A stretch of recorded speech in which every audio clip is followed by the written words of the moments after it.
తెలుసా? డబ్బు బంగారం ఎక్కడరా?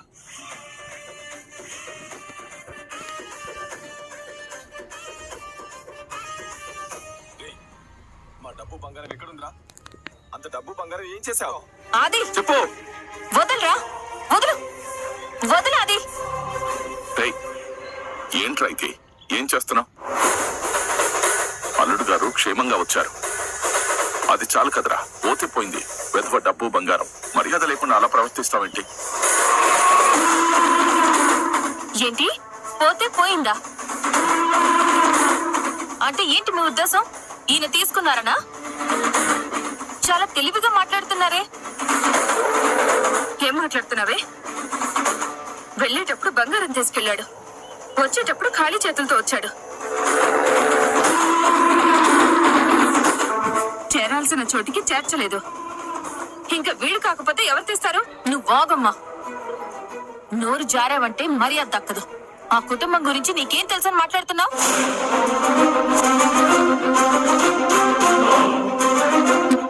ఏంటి అలా ఉన్నారు? ఏమైంది మీకు? ఎందుకు మీరు కనపడకుండా పోయారు? బయటికి వెళ్ళాక ఏం జరిగింది? మీ ఫోన్ ఎందుకు స్విచ్ ఆఫ్ అయింది? నేను ఎన్నిసార్లు కాల్ చేశానో తెలుసా? వీళ్ళంతా ఏదేదో అంటున్నారు, మీ గురించి తప్పుగా అంటున్నారు. అసలు ఏం జరిగిందో చెప్పండి. నేను ఇక్కడ నుంచి బయలుదేరి వెళ్ళేటప్పుడు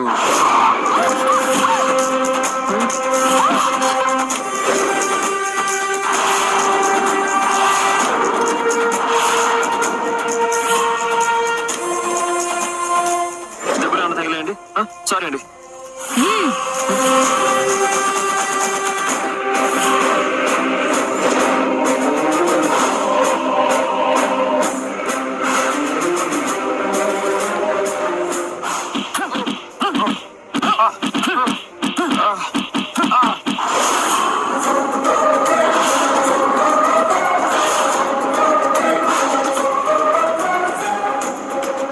అలా అక్కడి నుంచి ఎలాగోలా తప్పించుకొని బయటపడ్డాను. ఓ మై గాడ్, ఇంత జరిగిందా? వీడికి ఇంకా నేనే చేయించినట్టు అనుమానం రాలేదు. విన్నారా? సరిగ్గా విన్నారా? ఏం మాట్లాడారు మీరంతా? ఆ డబ్బు బంగారం ఆయన తీసుకుని వెళ్ళాడని నింద వేశారు కదా, ఇప్పుడేమంటారు? ఎవరికి చెప్తున్నావురా కథలు? ఇదిగో ఈ పిచ్చి దానికి చెప్పుకో, నిన్ను గుడ్డిగా నమ్ముతుంది. అంత డబ్బు బంగారం చూడగానే ఆశ పుట్టి దాన్ని ఎక్కడో దాచిపెట్టి ఇప్పుడు వచ్చి కిడ్నాప్ అయిందని స్టోరీ చెప్తున్నావా?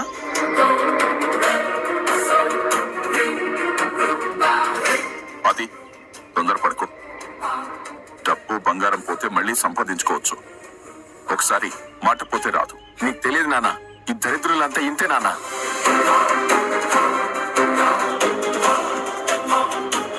వీడు మహాలక్ష్మిని ట్రాప్ చేసిందే మన ఆస్తి కోసం. రేయ్, వాగేవంటే నాలుగు కోసి పారేస్తాను. మీరు ఆవేశపడడానికి ఇంకా టైం ఉంది మహాలక్ష్మి గారు. మీరిచ్చిన డబ్బు ఏమైందో కావాలా? అందులో ఉన్న బంగారం ఏమైందో తెలియాలా? ఎవరు తీశారో, ఏం జరిగిందో తెలుసుకోవాలి, అంతే కదా? ఇప్పుడే వస్తాను.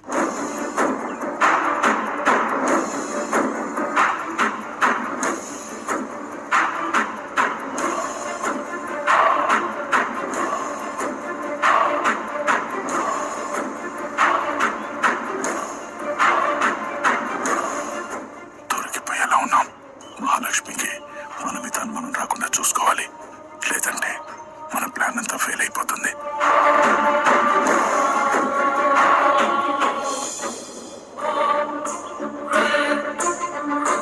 పెద్ది, కన్నా, మీరెప్పుడొచ్చారు? ఇంతసేపు ఎక్కడున్నారు? అమ్మ మహాలక్ష్మి, నా తమ్ముణ్ణి మళ్ళీ ప్రాణాలతో చూస్తాననుకోలేదమ్మా.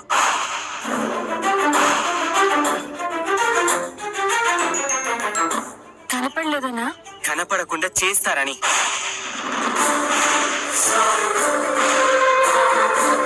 నా అన్నదమ్ములే గనక శవం కూడా దొరికిండేది కాదు.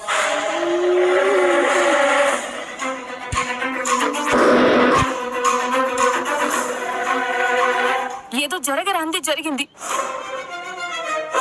పెద్ది కూడా అన్నారంటే కారణం ఎవరు? ఏం చేశారు? ఎందుకు చేశారు? ఏం జరిగింది?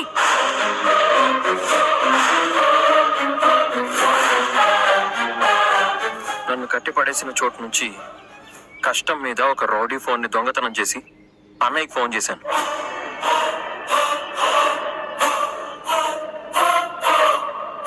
ఆ తర్వాత నన్ను అక్కడి నుంచి ఇంకెక్కడికో తీసుకెళ్తున్నారు. వాళ్ళ మాటల్లో నన్ను చంపేయడానికే తీసుకెళ్తున్నారు. ఖజానా సమర్పిస్తోంది.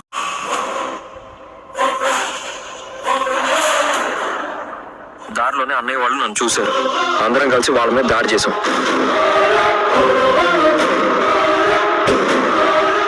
ఈ రోజు నా అన్నదమ్ములు లేకపోయి ఉంటుంటే నిజంగానే నా శవాన్ని మాయం చేసి ఉండేవాళ్ళు.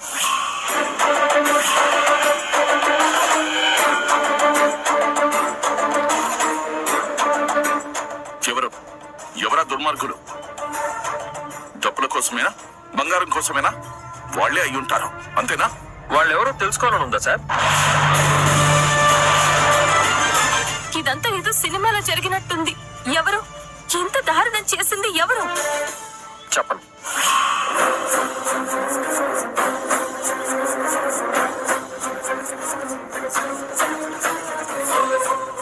చూపిస్తాను.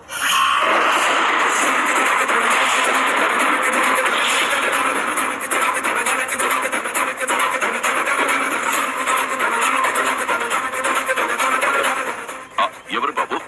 చూపించండి, షూట్ చేసి పారేస్తాను. గన్ను తెచ్చి పెట్టుకోండి. రే కేశవా, కేశవనా? రే కేశవా,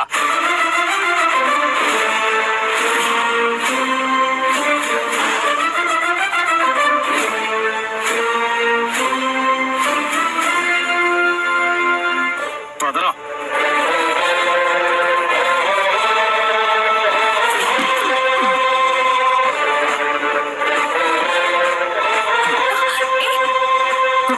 వీడనా? ఇదంతా నాటకం. ఏంటి నాటకం? వీడెవడో ఏంటో ఒకవేళ మీరే తీసుకొచ్చారేమో.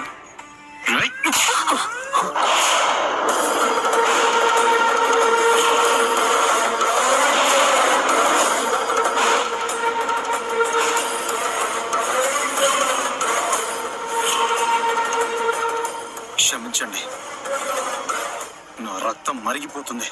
నేను కంట్రోల్ చేసుకోలేకపోతున్నాను. మా హస్బెండ్ మీద చేయి చేసుకున్నావేంటి? How dare you? ఒక్క నిమిషం ఓపిక పట్టొద్దునా? మా కేశవ కారణం లేకుండా ఆదిని కొట్టడు.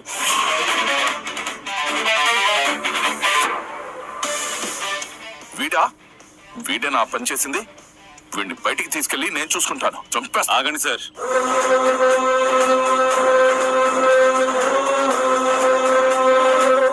ఎందుకు చేశారు ఈ పని?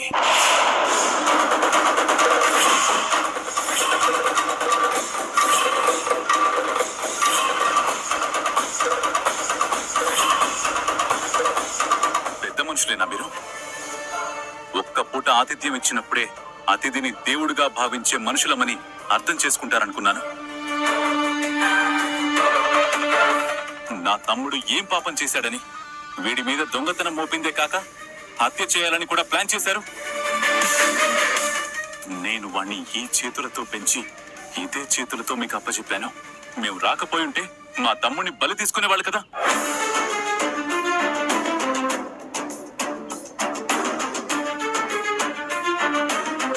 ఏం సార్ మాట్లాడరేంటి? గన్నేది? షూట్ చేస్తానన్నారు కదా. మీరే చేశారని తెలిసింది కదా. మిమ్మల్ని మీరే షూట్ చేసుకుంటారా? అంత మర్యాదగా అడుగుతారేంట్రా? ఇతను ఒక పెద్ద మనిషి, వీడొక మనిషా? ఇంత దారుణమైన మనుషులుంటారా అసలు?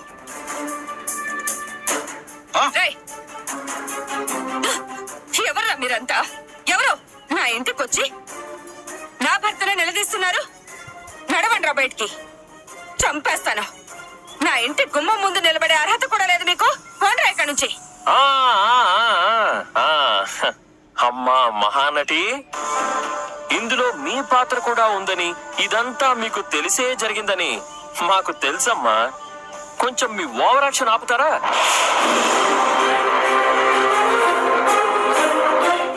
ఏంటిదంతా? నిజమా నాన్న? అది ఇదంతా నిజమా? వదిన, యాక్సిడెంట్ జరిగి మేము చక్రి అని నేను చూడకపోయి ఉంటే ఈ పాటికి అన్నయ్య చనిపోయి ఉండేవాడు వదిన. మీ నాన్న, మీ అన్నయ్య, మీ అమ్మే కారణం.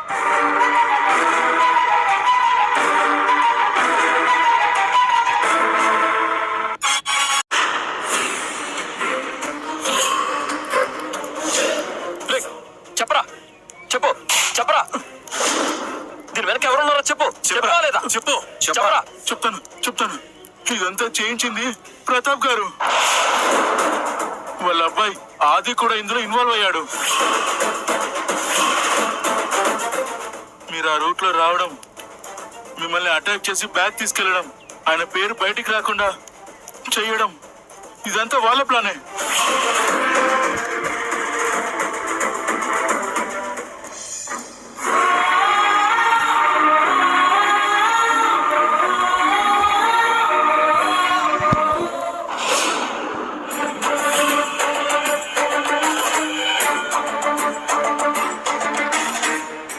ఏంటన్నా?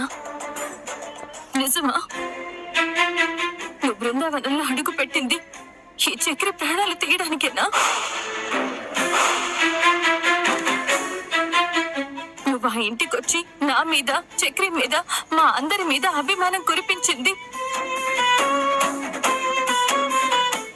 మా ఇద్దరిని పూర్తిగా నమ్మించింది, ఇంటికి తీసుకొచ్చింది, ఆ నగలు డబ్బు ఇచ్చి పంపించింది అంతా ప్లాన్ ప్రకారమేనా?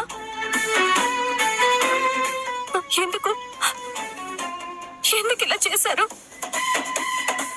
ఎందుకంటే నేను నగలు డబ్బులు ఎత్తుకొని పారిపోయానని మిమ్మల్ని నమ్మిస్తే మీరు నన్ను అసహించుకుంటారని, మీరు ఇంక ఎప్పటికీ మా బృందావనంలోకి అడుగు పెట్టరని, శాశ్వతంగా ఇక్కడే ఉంచి ఆ పిల్లకోడికిచ్చి పెళ్లి చేయాలని, ఈలోగా నన్ను చంపేసి శవాన్ని కూడా మాయం చేసి డబ్బు నగలు ఎత్తుకొని పరారీలో ఉన్నానని అందరినీ నమ్మించవచ్చు.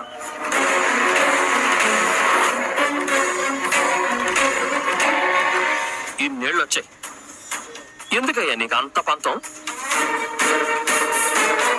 నడవండ్రా బయటికి, వెళ్ళండి. మాట్లాడుతున్నాను కదా.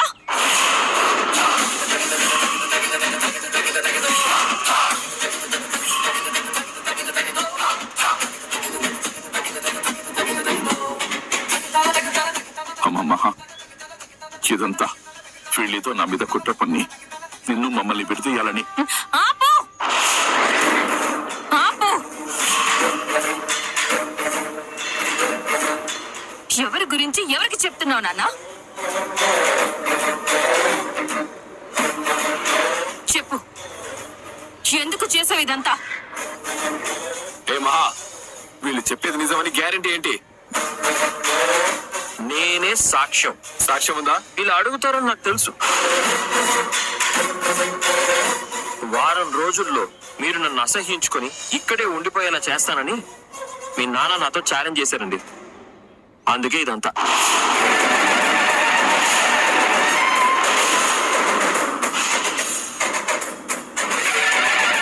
మీ నాన్న మన ఇంటికి వచ్చినప్పుడే ప్లాన్ ప్రకారం వచ్చారని నాకు తెలుసు. కానీ మీ సంతోషాన్ని పాడు చేయడం ఇష్టం లేక చెప్పలేదు. అబద్ధం. అలా అంటారని తెలుసు, సాక్ష్యం ఉంది.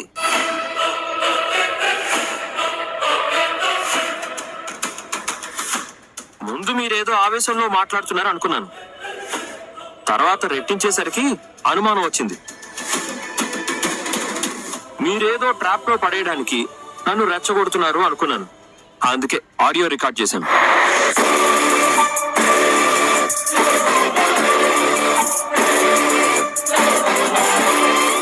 నేనే గనక గట్టిగా తలుచుకుంటే నిన్ను, నీ ప్రేమని, ఆ పేదరికాన్ని గాలికోటితో సమానంగా అనుకొని మళ్ళీ నా ఇంటికి వస్తుంది.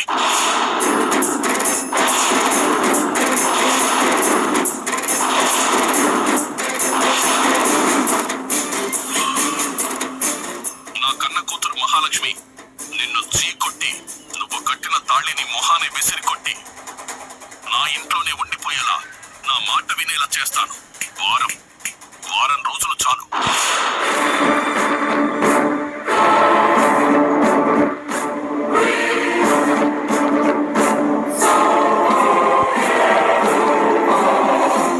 ఏం మాస్టారు, సాక్ష్యం ఇది చాలా? అర్థమైంది, మొత్తం ఒక్కొక్కటిగా అర్థమైంది. ఒకదానికొకటి ముడి పెట్టుకుంటూ పోతుంటే నీ నిజ స్వరూపం బట్ట బయలైంది. మహా, నేను నీకోసమే. చాలా ఆపు. నీ కూతురు కోసం ఇంకో ఇంటి బిడ్డని చంపేస్తావా? ఇంత క్రూరమైన మనస్తత్వం ఉన్న మనిషి నా కన్న తండ్రా?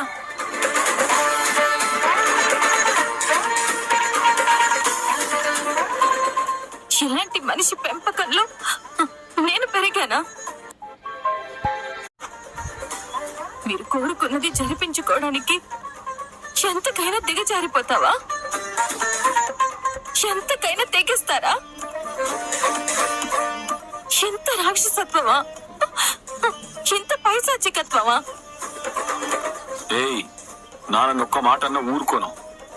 ఎందుకురా ఊరుకోవు? నువ్వు ఆ రాక్షసత్వాన్ని సగం పంచుకున్నవాడివే కదరా. నువ్వు ఈ మనిషితో కలిసి చక్రి ప్రాణాలు తీయడానికి సిద్ధపడ్డవాడివే కదా. అంతేనే, నాన్నే కరెక్ట్. వీడి తాహతెంత, వీడి లెక్కెంత, వీడి బ్రతికెంత? వీడు నాన్నకే ఛాలెంజ్ విసురుతాడా? అందుకే శాశ్వతంగా అడ్డు తొలగించాలనుకున్నా. చండాలుడా,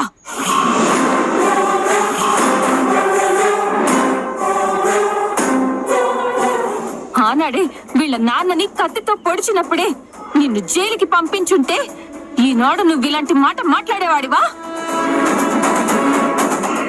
ఆనాడే నీకు చిప్పకూడు తినిపించుంటే ఈనాడు నీ ఇంట్లో నువ్వు ఉండేవాడివా? ఈ బతుకు నీకు వాళ్ళ నాన్న పెట్టిన భిక్షరా? ఆనాడు ఆయన కేసు పెట్టాలనుకుంటే కాలేజ్ మొత్తం సాక్ష్యం చెప్పుండేవాళ్ళు. నేను సాక్ష్యం చెప్పేదాన్ని.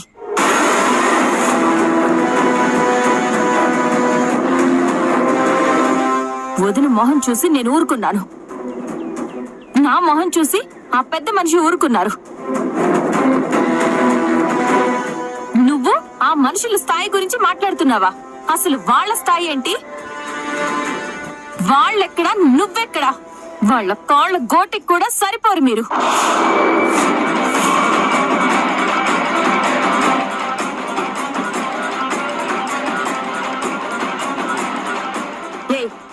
ఏం మాట్లాడుతున్నావే? నువ్వు మాట్లాడకు. అమ్మలో, ఆడదానిలో అమ్మతనమే ఉంటుందని నమ్మే ఆ మనుషులు నిన్ను చూస్తే ఆ నమ్మకం పోగొట్టుకుంటారు.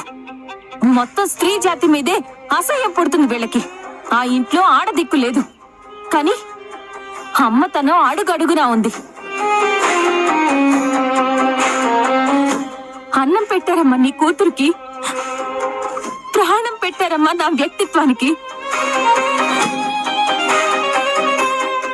ఎవరో కన్న బిడ్డని కంటికి రెప్పలా చూసుకున్నారు.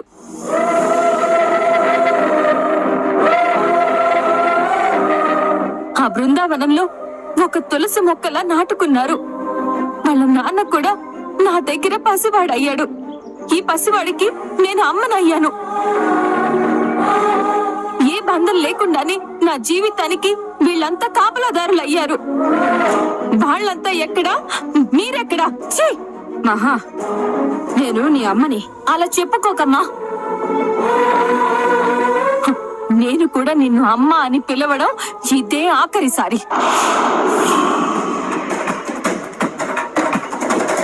భర్త తప్పు చేస్తే భార్య మందలించాలి, కొడుకు తప్పు చేస్తే తల్లిగా దండించాలి.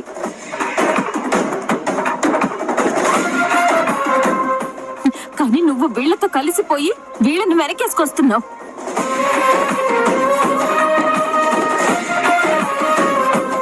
ఏ కోసాన ఆడతనమే లేని నీలో అమ్మతనం ఉంటుందని ఎలా అనుకోను? అమ్మ అని పిలవను. మిస్సెస్ లలిత, వైఫ్ ఆఫ్ నిలివెత్తు క్రూరత్వం.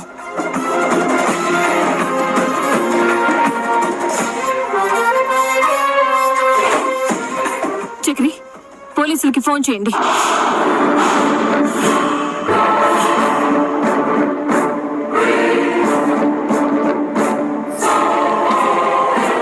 మీ ప్రాణాలు తీయడానికి దాడి చేసి కిడ్నాప్ చేసి చంపడానికి ప్లాన్ చేశారని కంప్లైంట్ ఇవ్వండి.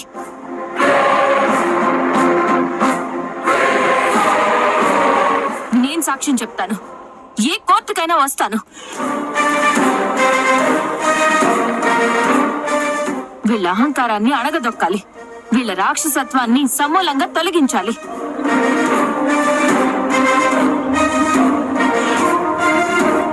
పద, వీళ్ళ లాక్కెళ్ళి పోలీసుల ముందు పడేద్దాం. అమ్మా, ఆవేశపడకు. ఇందులో వాళ్ళ స్వార్థం ఉంది, తప్పు ఉంది, కాదనను. కానీ తెలియకుండానే నీ మీద ప్రేమ ఉంది. నిన్ను వెనక్కి రప్పించుకోవడం కోసం వాళ్ళు మానవత్వాన్ని మర్చిపోయారు. అది కాదు పెద్దే. వాళ్ళు చేసిన దానికి నువ్వు చీకొట్టావు కదా, అంతకన్నా పెద్ద శిక్ష వాళ్లకు ఏ న్యాయస్థానం వేయలేదు.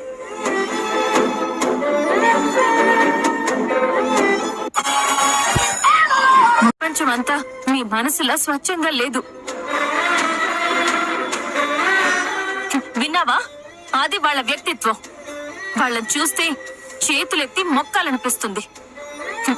కానీ మొదటిసారి మిమ్మల్ని చూస్తే భయం వేస్తోంది.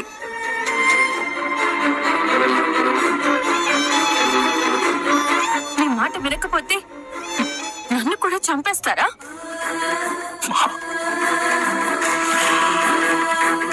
భయం వేస్తుంది మిమ్మల్ని చూస్తుంటే. కన్న తండ్రిని చూస్తే ఆ పెద్దరికానికి భయపడాలి, అంతేకాని కన్న తండ్రికి భయపడేలా పెంచకూడదు.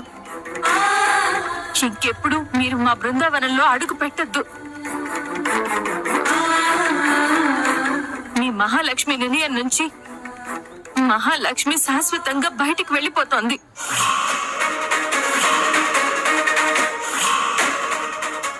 మళ్ళీ రాను.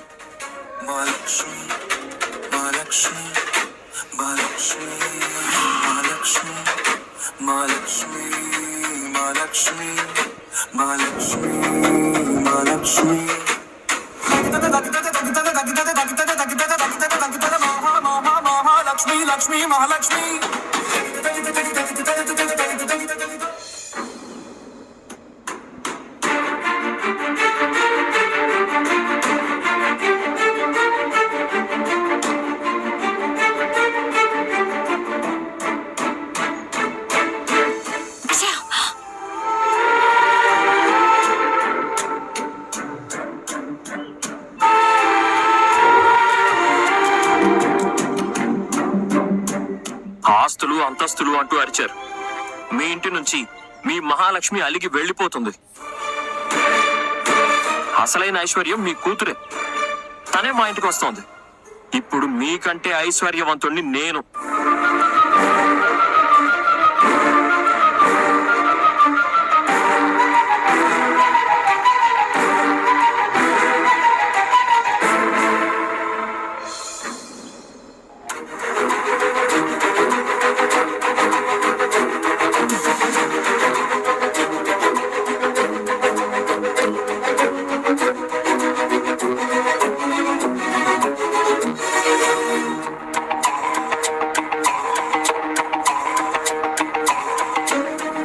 ఒక్క నిమిషం.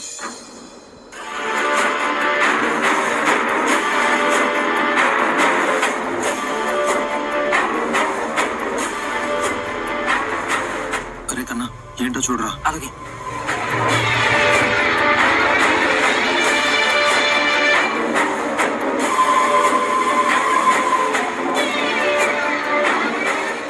మీతో ఒక మాట చెప్పిపోవాలని వచ్చాను.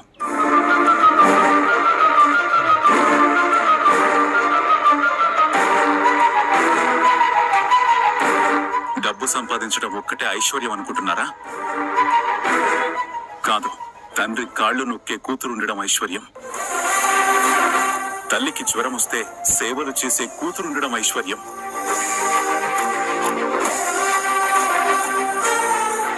పండగొస్తే పట్టు పరికిని వేసుకొని పాదాలకు పట్టీలు పెట్టుకొని మహాలక్ష్మిలా ఇంట్లో తిరిగే ఆడబిడ్డ ఇంట్లో ఉండడం ఐశ్వర్యం. అన్నకు చెల్లి రాఖీ కట్టడం ఐశ్వర్యం. వదిన్ని మరదలు ఆట పట్టించడం ఐశ్వర్యం. కుటుంబం అంతా ఒకే చోట కలిసి కూర్చొని కొసరి వడ్డించుకుంటూ తినిపించుకోవడం ఐశ్వర్యం.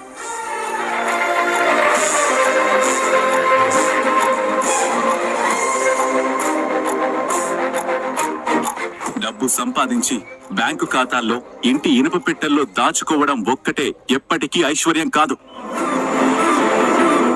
నేను చెప్పిందంతా ఐశ్వర్యమే అనుకుంటే నాకన్నా ఐశ్వర్యవంతుడు ఎవ్వరూ లేరు. రామ లక్ష్మణ భరత శత్రుఘ్నుల్లా నలుగురం ఒకే మాట మీదున్నాం. నా కోసం నా మిగతా తమ్ముళ్ళు ఏడుస్తారు. చిన్నవాడు కనపడకుండా పోతే మహాలక్ష్మితో సహా మేమంతా తల్లడిల్లిపోయాం. మా పేద ఇంట్లో ఆ బృందావనంలో అడుగడుగున ఐశ్వర్యం తాండవిస్తూ ఉంటుంది.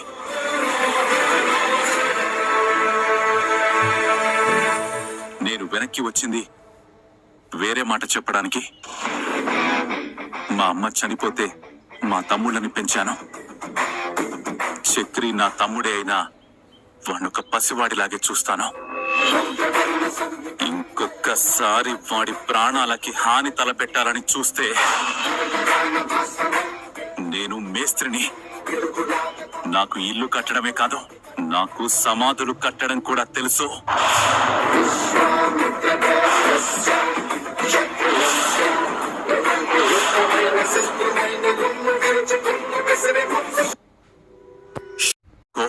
ఏం మాట్లాడుతున్నారా? అది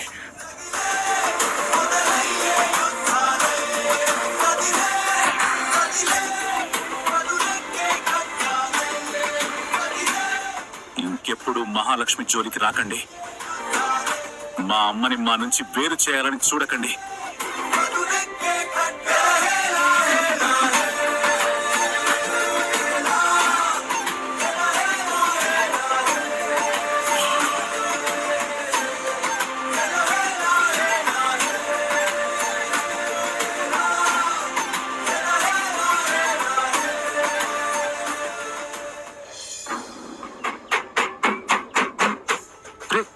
ఏమైంది?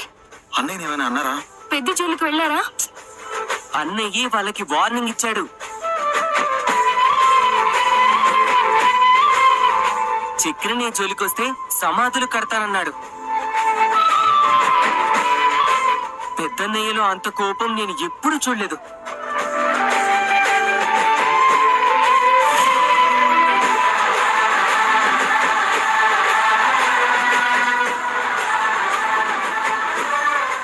చక్రి, నీకేదైనా అయితే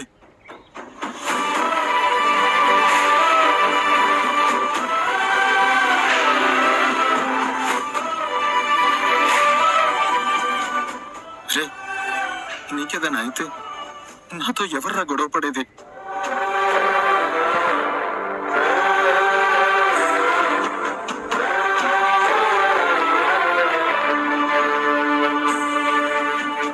ఊరుకున్నాయా?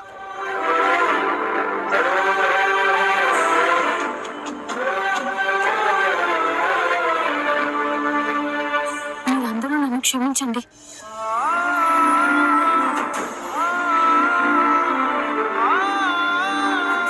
ఏమంటున్నారండి? నేను కనుక మీ ఇంట్లో అడుగు పెట్టుండకపోతే మీకు ఈ పరిస్థితి వచ్చేది కాదు.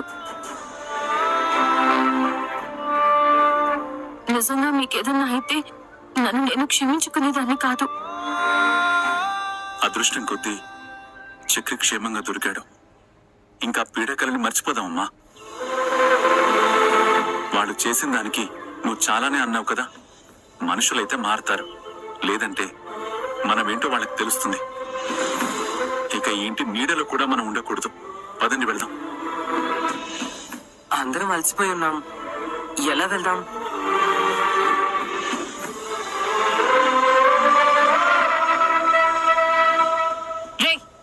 ఇట్రా, ఈ ఈ కార్ కీస్ ఇవ్వు. నేను ఇవ్వను మేడం.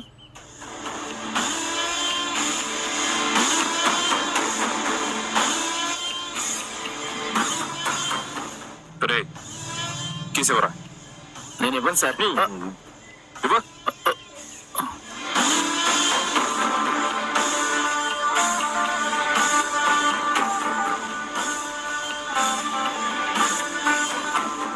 మా బండి రేపు తెచ్చిచ్చి మీ అయ్యగారు కార్ని వెనక్కి తెచ్చుకో. సరే మేడం. పదండి.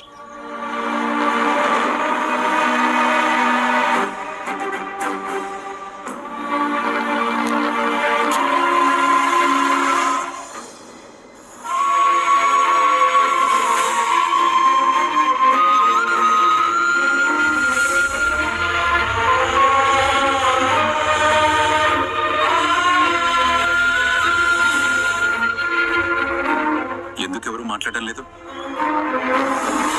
రాత్రంతా నిద్ర లేదు కదన్నయ్య, కొంచెం టైర్డ్ గా ఉంది. నాకు నిద్ర వస్తుంది. నాకు బాడీ పెయిన్స్ ఎక్కువ ఉండి నిద్ర రావట్లేదు.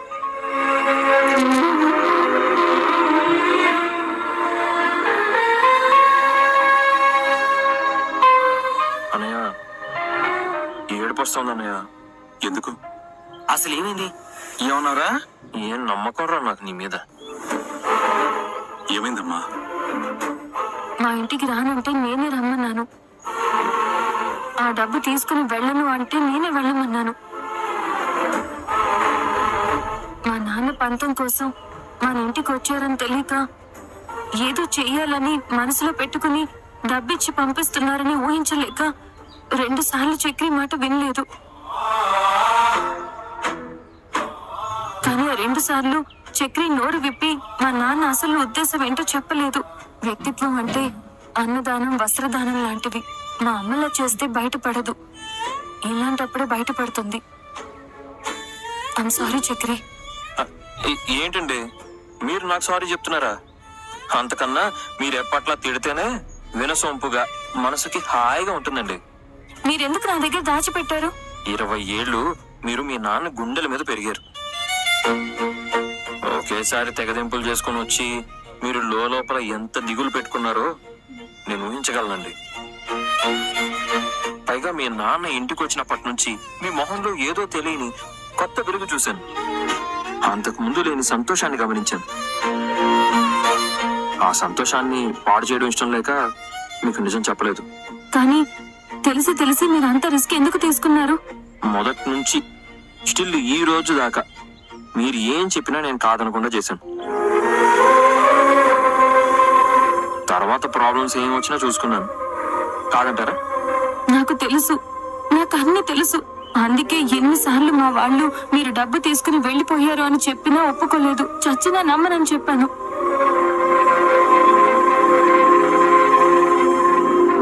ఎవరా నువ్వు?